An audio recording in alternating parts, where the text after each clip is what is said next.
Hello, I'm Coral Coons, the books editor at Millennial Youth, and I'm here with Julie Chibbaro to ask her a few questions about her new book, Deadly. It's very nice to have you here. Thank you. It's nice to talk to you. So, what inspired you to write this book?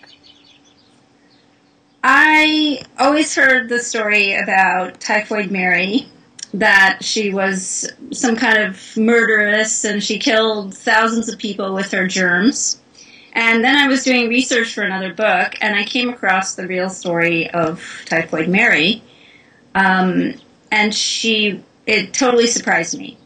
So I wanted to share her story, and I also wanted to write about New York City in 1906. I always wanted to write about turn-of-the-century New York, because I grew up there. So it sort of fit in perfectly with all my desires. You know, it was a good detective story, and a good mystery, and good history, so it was perfect.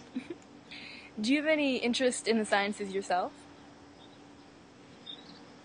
Oh, I'm actually pretty bad at science. When I was in high school, I wouldn't say I was bad at science, but I didn't quite get how the world worked. You know, I was I was bad at science.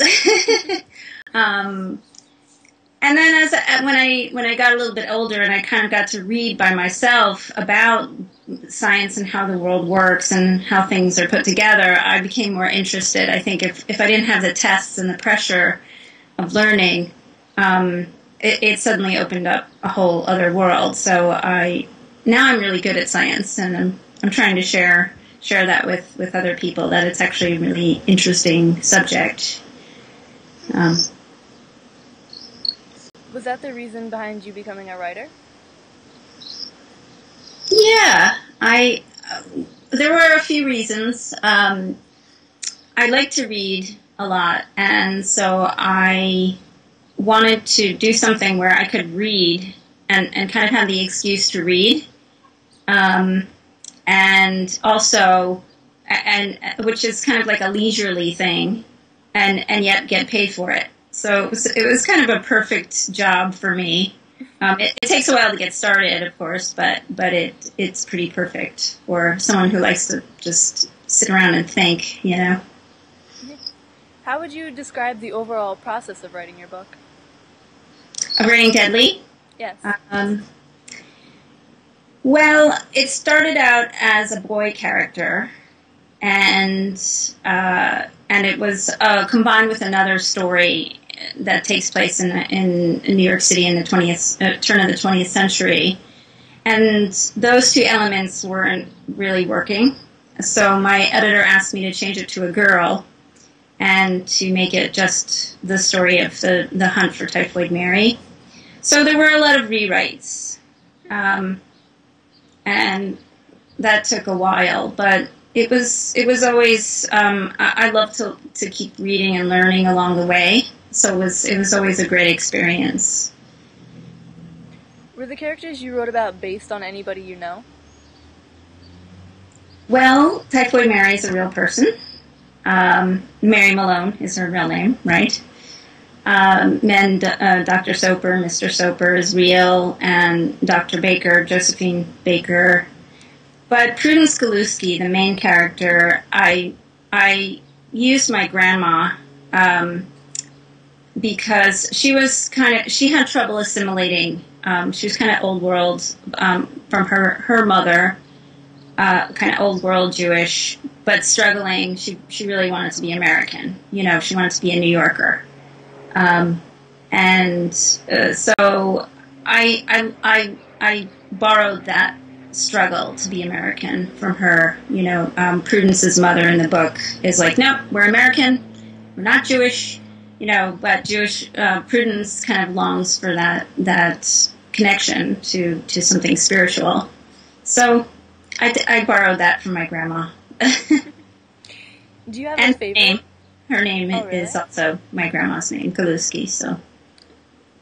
Do you have a favorite character in the book?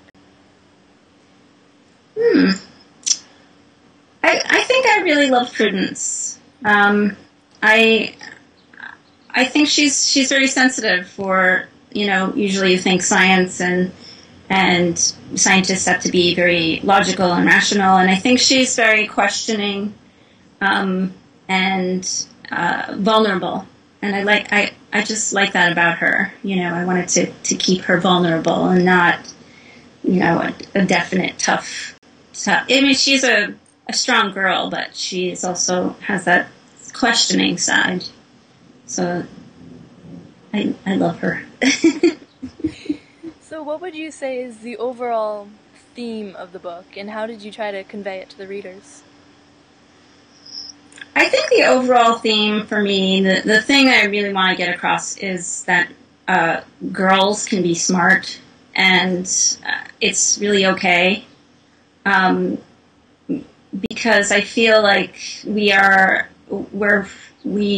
sold a lot of things. We're sold makeup. We're sold, that we have to be beautiful and sexy, and But what about when we're really smart? When we're smart and we like to think about things, and we like to talk, and we like to read books, and we like to, invent things and have a great imagination. So I wanted to allow girls to be smart, to kind of say, here's a girl who is beautiful, but she's smart, and it's okay. Well, it's very admirable. Now that the book is finished and published, is there anything that you would change now, looking back? Not with Deadly. I feel like it's sort of complete. It's like a complete little thing, I've heard different things about it, and I think I'm just going to stay with the positive reviews. I've heard it's maybe not so sophisticated. It's like middle grade or something. Sometimes I hear that, and I think those people are just not reading as deeply as they could. That everything that it's her voice is a girl of her time. So she knew what she knew. She couldn't know any more than that. They didn't really know what cells were. Bacteria or germs were.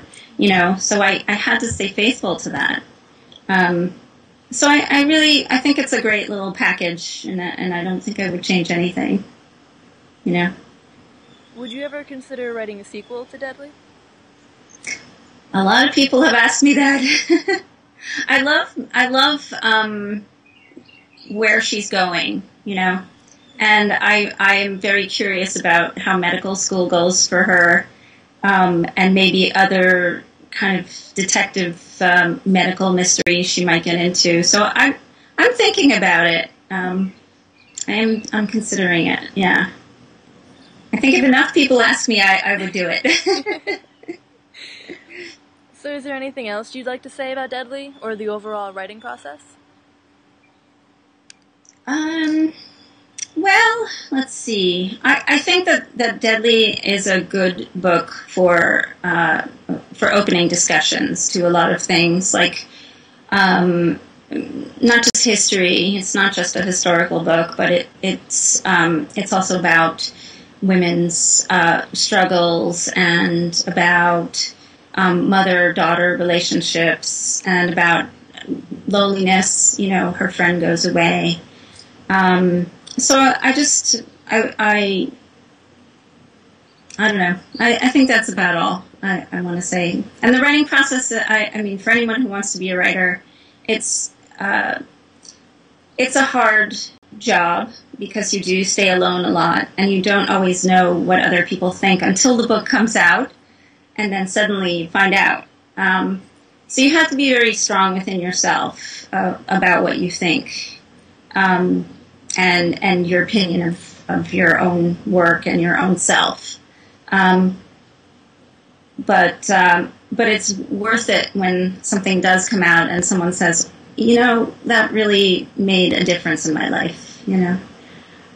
So that just makes it all worth it for me.